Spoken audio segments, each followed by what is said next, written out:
So yun, mga katekram, megalaw shoutout po sa inyo dahil naputol po yung ating live. Megalaw shoutout po sa inyo lahat. At dito ko na lang po pagpapatuloy dahil nga po nakalive po si Tatay Tekram, kaya naputol po yung ating live. At nagbigay po ako ng daan sa ating minamahal na Tatay Tekram. Yan, sa mga hindi pa po nakasubscribe o nakasubscribe po Tatay Tekram, mag-subscribe na po kayo at pindutin nyo po yung bell button para lagi po kayong updated sa mga video na ina-upload po ni Tatay Tekram. At sa atin naman po sa YouTube channel po natin na Rolly TV Vlog, sa hindi pa po nakasubscribe, mag-subscribe na po kayo at pindutin nyo po yung bell button para lagi po kayong updated sa mga live stream natin at mga video na ina-upload natin. Ayan. So, dahil nga po, naputol po yung live natin, so ngayon dito po natin itutuloy, mga katekram. At talagang literal po na sinungaling dahil sa kagustuhan niya po na i-divert po niya yung mga sinabi at mga sinabi ni Tatay Tekram at ni Kuya Martin ay pinasinungalingan niya po at hindi yun daw po ay hindi, wala daw po sa katinuan o kaayusan yung mga pinagsasabi ni Tatay Tekram at ni Kuya Martin. For the content lang daw po para may masabi daw po na natulungan ko, no? 'Di ba? Itong si Tatay Tekram. Pero itong si BJ, yan po ay gawain niya mag-divert po ng mga katotohanan. So, ito po, yan. Megalaw shoutout pa rin po sa mga katekram natin. So, ito na po, ipaparinig ko po sa inyo yung mga revelasyon po na nilabas po ni Kuya Martin at si Tatay Tekram po ay hindi makapaniwala. At nakita po natin dito sa video na ito na in-upload po ni Tatay Tekram na talagang si Tatay Tekram po ay hindi niya po napigilan yung pagluha niya sa mga nalaman niya po dito kay Batang Kargador na talagang sobra pong nag-alala o nabigla si Tatay Tekram dahil sa mga revelasyon na nilabas po ni Kuya Martin. So ito, pakinggan po natin mga katekram. So ayan po. Papakinggan kayo Mission Dapina. Sabi ko, jowa daw yung isa, sinabi sa'yo. Sinabi sa'yo na jowa na yung isa. Okay, ibig Wala nang sinabi na jowa niya yung isa, pero ang nakita namin dyan sa video na yan na sinabi ni Kuya Martin at narinig namin, dalawang babae yung nakita nila sa kwarto. Nagulat na lang si Kuyang Martin na may lumabas na isang babae o dalawang babae sa kwarto na yan. Yun yung pagkakaintindi at napanood ko mismo yan, Brother Jose, napanood ko yung video na yan. Talagang sinabi ni Kuya Martin na nagulat po daw sila bakit may dalawang babae na lumabas sa pintuan ng kwarto ni Batang Kargador. Diba? Kasi dahil yan mga bata na yan, minor de edad yan. Kasi ikaw, hindi mo alam yung minor de edad sa adult na. Diba? Dahil si Batang Kargador, 18 anyos yan. Kapag po ang babae, lalo na nasa ustong edad sila, meron bang butong hindi nalalawayan ng aso kapag po ang mga babae at nagsama sa loob ng kwarto? Tandaan mo, BJ, dumaan ka din dyan, naging manyakas ka din, naging manyakol ka din minsan nung kabataan mo, di ba? Oh, kaya ka nga naging manyakol di ba? Oh, di ba may asawa ka ngayon? Dahil yung mga ganyan minor de edad yung kasama ni Batang Kargador. Yun yung sinabi ni Kuyang Martin. Nagulat sila bakit may dalawang babaeng lumabas sa kwarto niya. Yun yung sinabi ni Kuyang Martin na pinipilit mo na tinutuwid mo yung kamalian. Yung sinasabi ni Kuyang Martin dito, mali, hindi maganda. Lalo na't minor de edad yung dalawang batang babae. Diba? Adult na yun si Manyakol Manyakol yan si Dave. Tandaan mo yan. So, sabihin, kung ako yung mag-aalala, kung totoo man yung kinakwento mo, ito po ang akin dyan. Kung totoo yung kinakwento ni Martin, na nakita niya, sinabi ni Dave, mo, BJ, hindi yan magkukwento si Kuyang Martin kung gawa-gawa lang yan.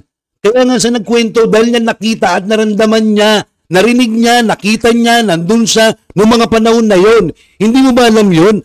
Kaya nga may kinukwento. Ikaw ba magkukwento ka ba na hindi mo alam, wala ka dun sa lugar na yon? Paano mo ikukwento? Paano mo ikukwento yung pangyayari na yon kung wala ka dun sa lugar na yon? At least si Kuya Martin, kaya nga niya na ikukwento yan dahil noong mga panahon na yan, nandoon si Kuyang Martin, kasama siya doon sa birthday na ginanap kay Batang Kargador noong June 12. Nandun nga sila sa isang resort kung saan nga iniwan si Kuya Martin at ang kanyang asawa.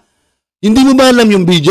Hindi na sabi na dyan, nandyan na, lumabas na lahat mismo sa bibig ni Kuyang Martin na yun nga si Batang Kargador ay may kasamang dalawang babae sa loob ng kwarto.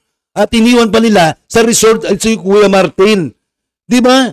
Yan pa rin, inano po yan, dinidivert mo pa rin, tanga ka pa rin, napapakatanga ka pa rin sa katotohanan, bulag ka pa rin. Sana mabulag ka na nga habang panahon eh. Dahil kasi nagbibingi-bingan at nagpapakatanga ka at nagbubulag-bulagan ka sa katotohanan. Sana nga, patuluyan ka ng mabulag sa katotohanan. Diba? So yan, tuloy po natin mga katekram. Ano ko kasi BJ eh. Kasi alam naman natin na nandyan na eh, napanood na, sinabi na lahat ni Kuya Martin, hindi naman pwedeng gawa-gawa lang ni Kuya Martin yan kasi noong mga panahon na yan, nandun po siya. Saksi po siya doon sa birthday ni Batang Kargador. Kaya nga po nakita niya, kaya nga nalaman natin na may kasama siyang dalawang babae dahil sa kinukwento ni Kuya Martin, yun yung katotohanan. Hindi naman pwedeng pasinungalingan at gumawa lang ng kwento si Kuya Martin dahil yan hindi maganda. Lalo na't minor de edad yung dalawang batang babae. Bobo! So yan, tuloy po natin mga katekram. Tatay, jowa ko yung isa dyan. Okay? Ibig sabihin, si Dave, nagtiwala pa rin sa'yo. Kung totoo man yun ha, kung totoo man yun, and ako ha, hindi ako nagugulat dyan. Hindi ako nagugulat dyan kasi mga...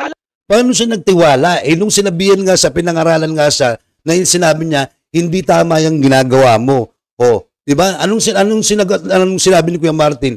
Pinagtatawanan pa daw po siya. Nakakapang-asar pa yung tawa ni Batang Kargador. Yun po kasi wala nang pinapakinggan si Batang Kargador. Ang pinapakinggan na lang niya yung sarili niya at yung tawag ng laman ng katawan niya. Di ba? Yun na lang kasi yung nasa katawan ni Batang Kargador eh. Kung ikaw, Batang Kargador, meron ka pang respeto at pagmamahal kay Kuya Martin, kahit papano, di ba, binibigyan ka pa rin niya ng gabay at dinidisiplina ka pa rin niya dahil kasi si Kuya Martin mo, mahal ka pa rin niya. Kahit ganyan lang nangyari sa'yo, nag-aalala pa rin sa buhay mo o sa magiging kinabukasan mo. Kaya nga nagpayo si Kuya Martin na bata ka pa, hindi pa tama yung ganyan, magtapos ka muna dahil pagdating ng panahon, lahat ng gusto mo na yan, makakamtam naman yan kapag ka nakapagtapos ka na at meron ka ng napatunayan sa sarili mo. Di ba? Yung kasi yung gusto mangyari ni Kuya Martin eh. Kaya nga po siya pinapangaralan dahil ayaw mapariwara ni Kuya Martin itong si Batang Kargador sa mga sinamahan niyang mga tao na to. Lalo na yung gumagabay sa kanya, sila pa mismo ang sumira sa kredibilidad o sa pagkatao sa buhay ni Batang Kargador. Sila talaga mismo eh, itong mga wakwak na to, ang sumira sa kinabukasan ni Batang Kargador. Tingnan ninyo, di ba? Kung di po nila sinira, binordidad na ganyan, bata pa lang, tapos ano na yung mga tinuro nila kay Batang Kargador. Ang sarap-sarap ng apo ko, di ba? Tapos inaayaan pa nila na may kasama sa loob ng kwarto, dalawang minor de edad. Yan ba yung matatanda na dapat nagagabay? Sila pang kumukonsinti sa Batang Kargador sa lahat ng kapritsyon at tawag ng laman? Di ba? So yan, tuloy. Alay pa lang nila dyan, pinapakita ko yung, ay, morena. Mukhang yung sa lugar nila, ganun daw yung itsura ng babae, maganda.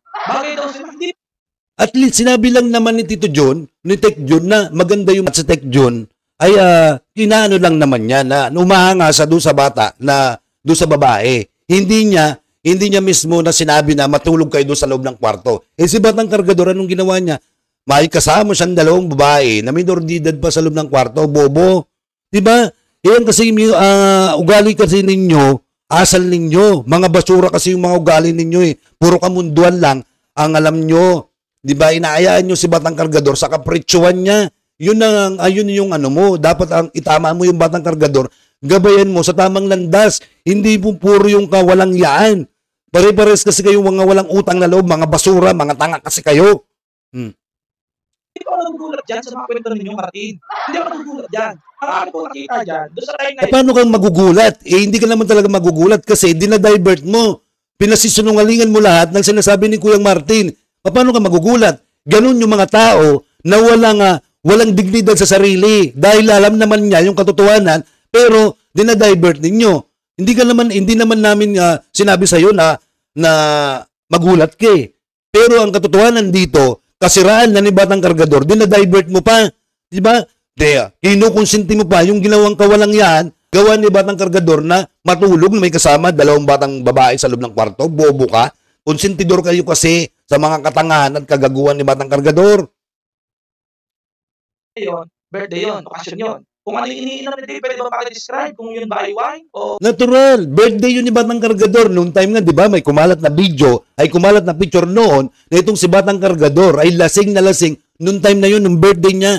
Kaya lang, hindi na masyadong pinagpukusan dahil ayaw pa ng pamilyang Manalastas na ikalat nga daw yun kasi may nag-send ang pagkakalam ko may nag-send ng picture ng Batang Kargador na lasing-lalasing itong si Batang Kargador kasama ni Francesca na talagang kinonsinti ni Francesca yung pagiinom ni Batang Kargador.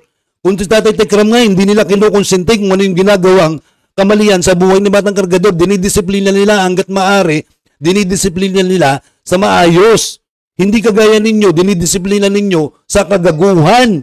Di ba? Kinukonsente ninyo sa kagaguhan at kawalang yan at kamunduhan. Pare-pares kasi kayo. Or ladies drink, ano pwede bang paki-describe? At yung babae, inamin sa'yo na may jowa niya, yung isa, hindi ako nagugulat doon. Ang nakita ko lang doon, nakakagulat pa doon lalo, inamin sa'yo ni Dave. Ibig sabihin, may tiwala sa'yo si Dave. Martin, may tiwala sa'yo si Dave, inibitahan ka doon, kung ano man yung nakita mo doon, tiwala yung bata sa inyo na mahal. Kaya nga, nagtiwala nga siya. Noong time, mga panahon na yon, tiwala kasi walang masasandalan si Batang Kargador na yung panahon na yan.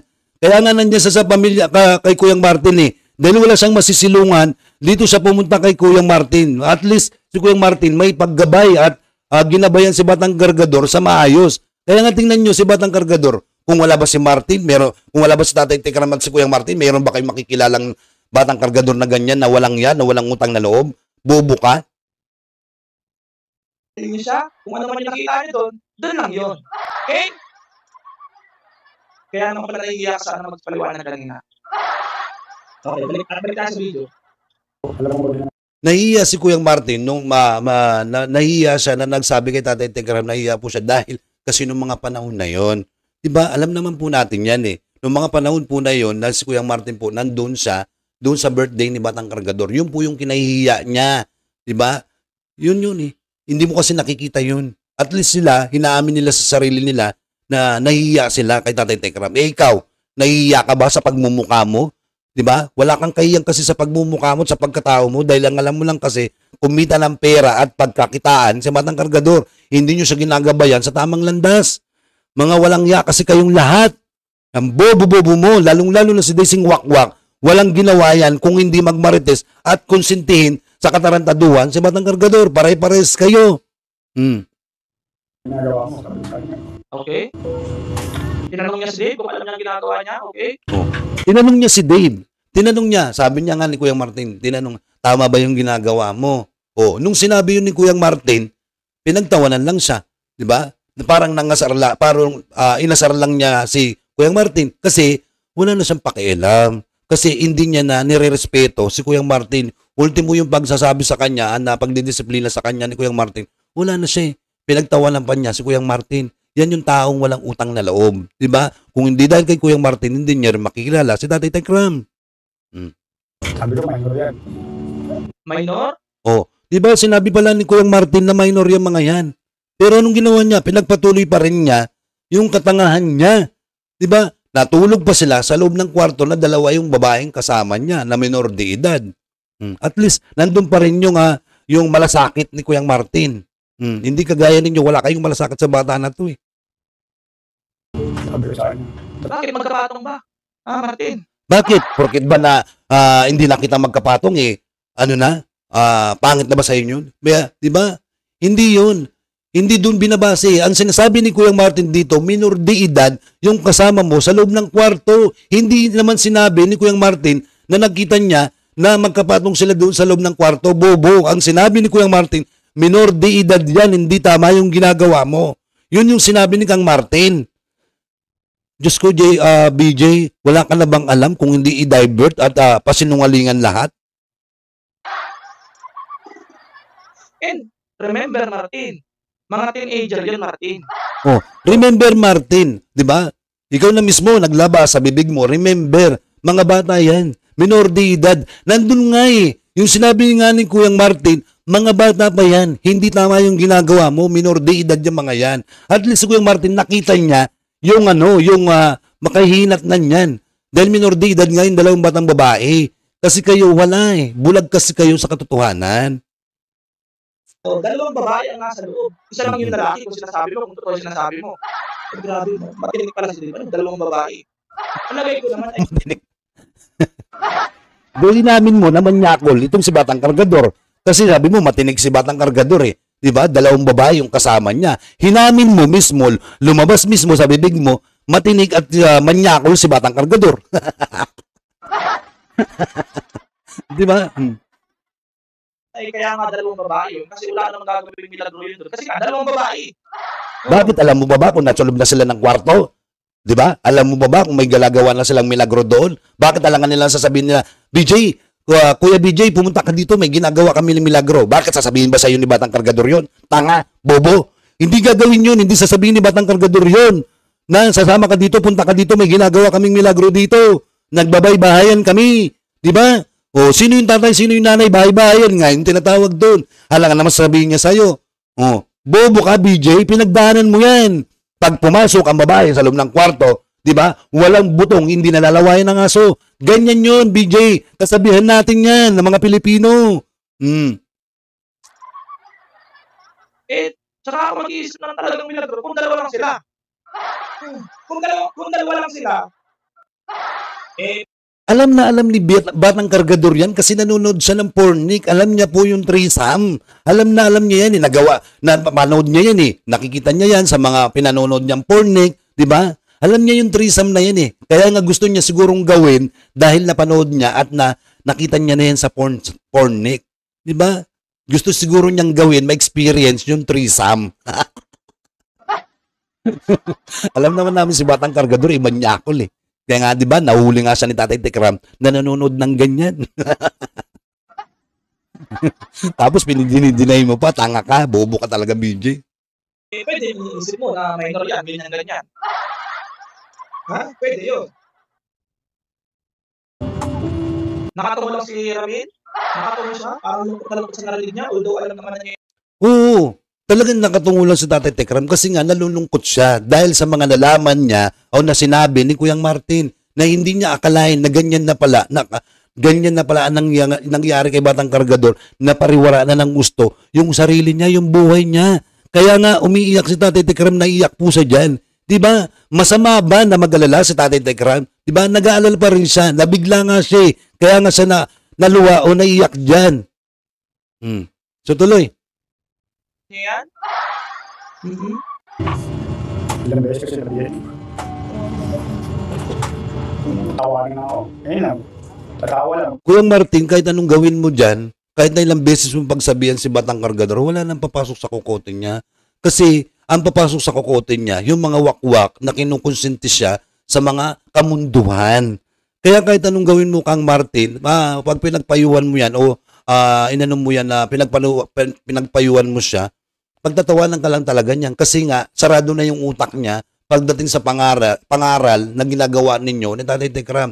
Ang mas papanigan niya at mas mapapakinggan niya po, yung mga wakwak na yan dahil alam niya sa sarili niya na kinukonsinti siya sa kamunduhan at ginodiyos siya ng mga wakwak. Siya nga yung Diyos ng mga wakwak eh. Kaya natingnan mo si BJ, Kuyang Martin, wala na siyang masabi kundi pa sinungalingan yung mga sinasabi mo. 'Di ba? Pinasisinungalingan niya kahit alam na nila yung katotohanan, pinasisinungalingan pa po rin nila.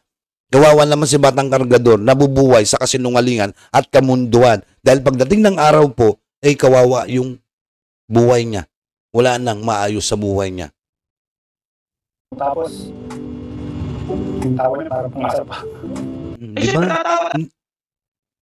Talaga yun, bakit mo naman siya papayuhan ng ganun? Minor de edad din, Yun na nga kaya nga sa pinapangaralan, kaya nga sa pinapayuan, dahil nag-alala nga si Kang Martin sa magiging kinahihinatnan ng buhay niya. Di ba nga, pinapayuhan niya dahil nandun pa rin yung pagmamahal ni Kuyang Martin para dito kay Batang Kargador. Yun yung hindi nyo nakikita kasi dito eh. Di ba? Kahit matagal po silang nagkalayo at nawala mo sa sapiling niya, itong si Batang Kargador, nandun pa rin po yung pagmamahal ni Kuyang Martin dito kay Batang Kargador na hindi na maganda, nangangasar, 'di ba? Pinagpayuhan siya, anong ginawa niya? Pinagtawanan pa si Kang Martin.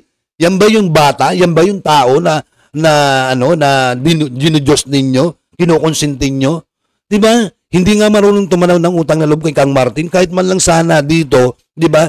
Pumunta siya dito sa lugar na 'yan kung saan siya nakasama ni Kang Martin noong panahon na nag-iisa sa buhay. Nandiyan si Kang Martin upang tumayo bilang ama at ina niya para gumabay sa kanya. Di ba? At least, tumira man dyan si Batang Kargador, nagbubuhat man siya doon, nagpuportal man siya sa Divisoria, hindi kinukuha ni Kang Martin yung pera niyang kinikita. Pansarili lang naman niya yung pera niya eh. Hindi sa inuobliga ni Kang Martin na hingiin ang kanyang pinagpaguran. Di ba? Ganyan din si Tatay Tekram eh. Hindi siya inuobliga na maghanap buhay para gumanda yung buhay niya. Ganoon sila sa pagmamahal nila kay Batang Kargador.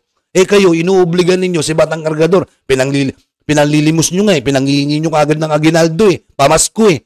Kayo, obligado kayong gawin nyo yan dahil para kikita kayo sa kanya. Kaibigan pala yun. Tapos, alam mo ba din yung ginagawa mo? Mga minor de edad yung kasama mo sa kwarto. Eh, tatawanan ka talaga ng bata. Ay, kung mga kaibigan pala niya yun. Bakit? May sinabi ba si Batang Kargador na mga kaibigan niya yun? Wala siyang sinabi. Bobo ka. Oh. Sana kung may sinabi siyang may kaibigan niya yung mga yun, sana sinabi at kinuwento ni Kang Martin. Eh, wala eh. Ang sinabi lang ni Kang Martin, mga bata pa yung mga kasama mo, hindi maganda yung ginagawa mo. Oh. Tapos ngayon eh, sasabihin, wala naman sinabi si Batang Kargador na mga kaibigan niya.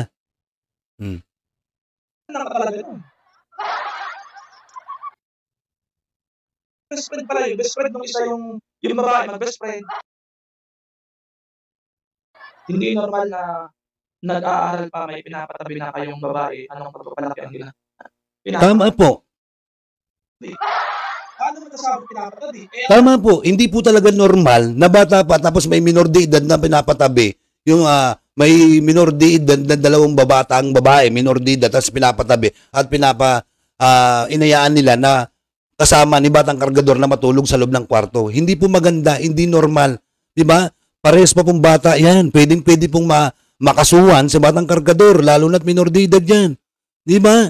Kinukonsintin nyo kasi si Batang Kargador sa mga kapritsyuhan niya. Nakita na niya, may lumabas sa kwarto. Nag-conclude na agad kayo na magkatabi. Alam mo yan. Natural, nag-conclude kami dahil hindi kami pinanganak kahapon. Alam namin yan, pinagdaanan din namin yan eh. Pinagdaanan mo din yan. BJ, ang bobo mo. Di ba?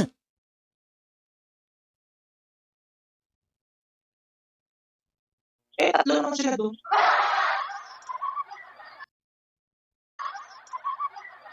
Wala talaga.